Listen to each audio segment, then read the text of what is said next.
Panguva ino pakuda mashoko kunzi Vice President Sadc Chiwenga vari panguva yakaoma.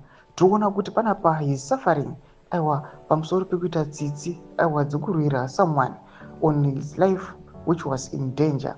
But panguva ino takuona the person whom he saved now is now against him. So havana mashoko ari kuda panapa anyorwa nevanhu vatari mashoko onyatsa kuona kuti aiwa this game is called a dirty game.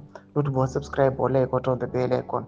Timina BBC Zimbabwe vanobuda vachiposta janakosato Chiwenga muri kuona uyu wabuda nyora chiti talking point.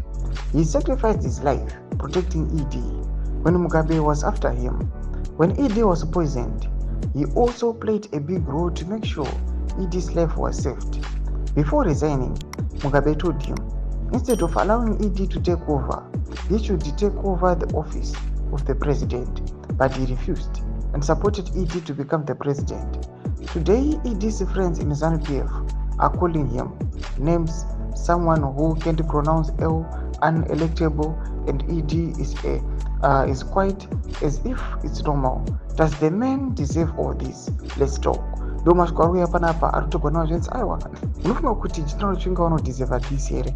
Noda kuti aiwa he was by ED's side vaifesa machallenges panguva yana Mugabe aiwa vaimazoda mnangagwa vachishukurudza zvakanyanyisa vanyatso kufesa the fate vanyatso kufesa zvinhu zvakashata zvaikonzereswa naRobert Gabriel Mugabe. Tinoona kuti kunyange RG Mugabe sezveutaurwa panapa neBBC zvinzi anga atomboti aiwa Chiwenga atake over, but Chiwenga anoti no, I wasn't the vice president, uyu ndanga vice president ngaatake him over. But panguva ino itoona kuti aiwa vipi Chiwenga tikuona masupporters aiwa the ruling party ZANU-PF vamwe vanomutumidza mazita, vamwe vachimimika, vamwe vachimusvoreredza, but tinoona kuti mutungamiri wenyika anoramba akanyarara, vanhu vachibvunza chiti aiwa do you think kuti general deserve all this?